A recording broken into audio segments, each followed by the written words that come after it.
Hello guys, welcome to my channel Bithika's home kitchen. आज का हमारा रेसिपी मालाबार प्रन কারি। तो चलो আমরা দেখব মালাবার প্রন কারি করতে আমার কি কি উপকরণ লাগছে।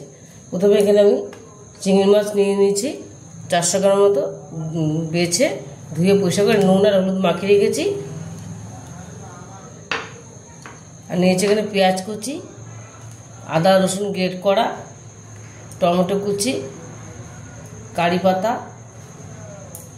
কাঁচা লঙ্কা, শুকনো লঙ্কা দুটো দুটো করে, শুকনো লঙ্কার গুঁড়ো, হলুদ গুঁড়ো, ধনের গুঁড়ো, লেবুর রস, পাতিলেবুর রস, এখানে আছে তেঁতুলের কাঠ 1 চামচ, নিয়েছি ফোড়নের জন্য কালো সর্ষে, নারকেলের দুধ। আমি নারকেলটাকে কুড়িয়ে এটাকে আমি নারকেলের দুধটা বের করে ছেঁকে নিয়েছি। নিয়েছি নুন আর সাদা তেল। প্রথমে আমি প্রনটাকে, চিংড়ি মাছটাকে লেবুর রস দিয়ে, নুন আর হলুদ মাখা আছে, আমি লেবুর রসটা দিয়ে এই 10 মিনিটের মতো ম্যারিনেট করে রেখে দেবো। 10 মিনিট এটা আমি রেখে দেবো।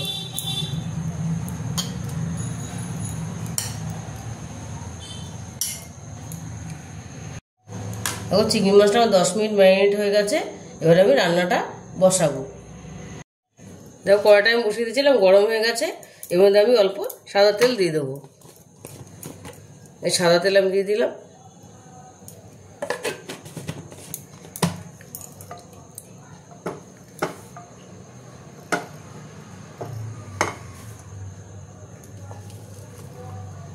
এর মধ্যে আমি পেঁয়াজ কুচিটা দিয়ে দেবো।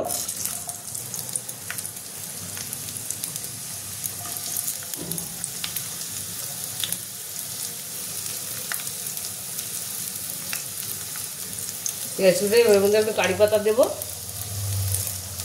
কারি পাতা দিয়ে দিলাম। এটাকে নেড়ে নেব। এটা একটু হালকা ভাজা হলে তারপর আমি আদা রসুনটা দেবো। একটু হালকা এটা ভাজা হবে। দেখো পেঁয়াজটা আমার লাল করে ভাজা হয়ে গেছে। এর মধ্যে আমি আদা রসুন গ্রেট করাটা দিয়ে দেবো। দিয়ে দেবো টমেটো কুচিটা। এটা ভালো করে একটু নাড়াচাড়া করবো।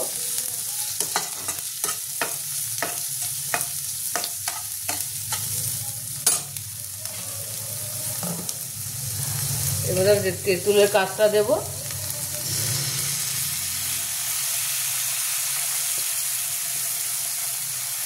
আর দিয়ে দেবো ধনের গুঁড়ো, হলুদ গুঁড়ো, লঙ্কা গুঁড়োটা।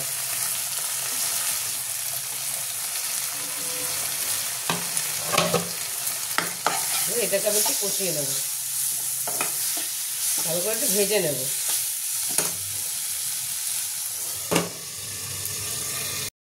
দেখো এটা আমার ভাজা ভাজা হয়ে গেছে। এবার দিয়ে দেবো একটু নারকেলের দুধ। পুরোটা দেবো না, অল্প করে দেবো।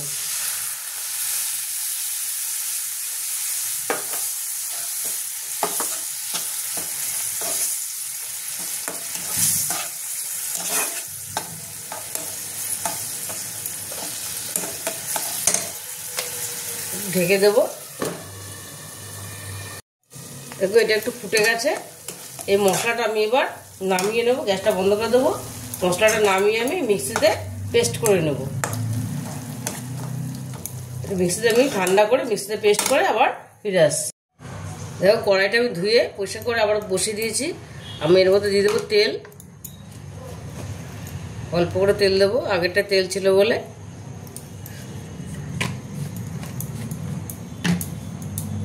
আর দেখো এই যে মিক্সিতে আমি এটা পেস্ট করে নিয়েছি মশলাটা।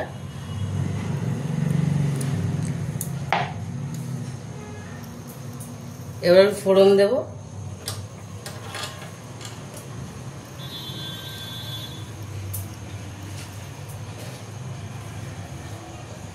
এই ফোড়নে দেবো কাঁচা লঙ্কা, শুকনো লঙ্কাটা, শুকনো লঙ্কা দুটো, কাঁচা লঙ্কা দুটো,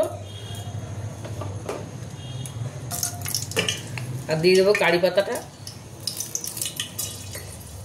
কারি পাতাটা দিয়ে দিলাম।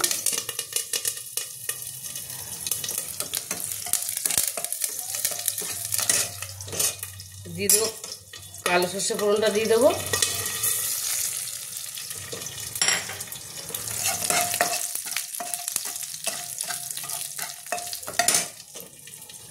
এরপর দিয়ে দেবো আমি এই মশলা করা মশলার পেস্টটা দিয়ে দেবো।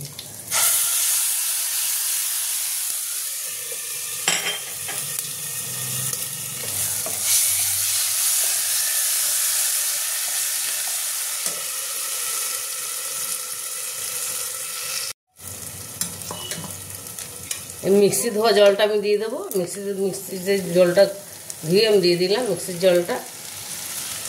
এটা আমি একটুখানি কষিয়ে নেবো, বেশি কষাবো না, যেহেতু মশলাটা আমার ভাজা রয়েছে। হালকা একটু কষাবো। দিয়ে দেবো নুন,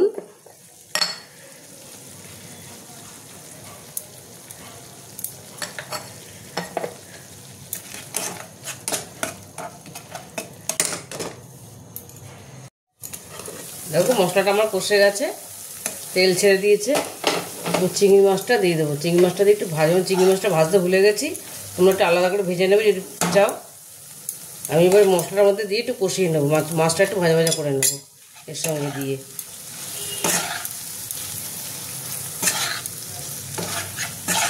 একটু হালকা ভেজে নেবো গ্যাসটা বাড়িয়ে।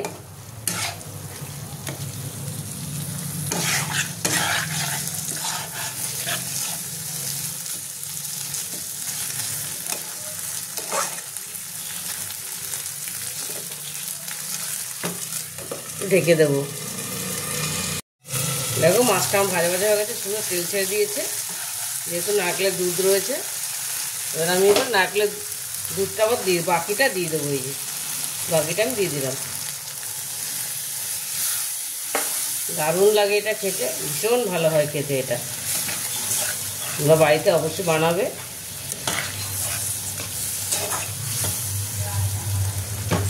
বাটিটা ধুয়ে একটু জল দিয়ে দেবো,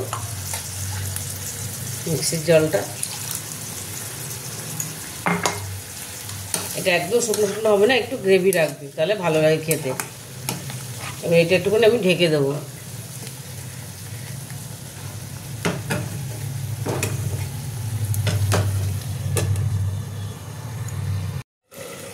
দেখো মাছটা আমার মোটামুটি হয়ে গেছে, গ্রেভিটা ঘন হয়ে গেছে। বেশি ঘন করব না, এরকমই থাকবে। পরে একটুখানি আবার ঘন হয়ে যাবে ঠান্ডা হলে। এবার আমি গ্যাসটা বন্ধ করে দেবো। এটা আমার রেডি হয়ে গেছে পুরোপুরি। দেখো মালাইবার প্রন কারিটা আমার রেডি হয়ে গেছে। দেখো কি সুন্দর হয়েছে দেখতে। রেসিপিটা ভীষণ ভালো হয় খেতে। তোমরা এটা বাড়িতে অবশ্যই ট্রাই করবে, দেখবে খুব ভালো লাগবে। আর যদি রেসিপিটা তোমাদের ভালো লেগে থাকে তাহলে আমাকে লাইক, শেয়ার আর সাবস্ক্রাইব করতে ভুলবে না। টাটা।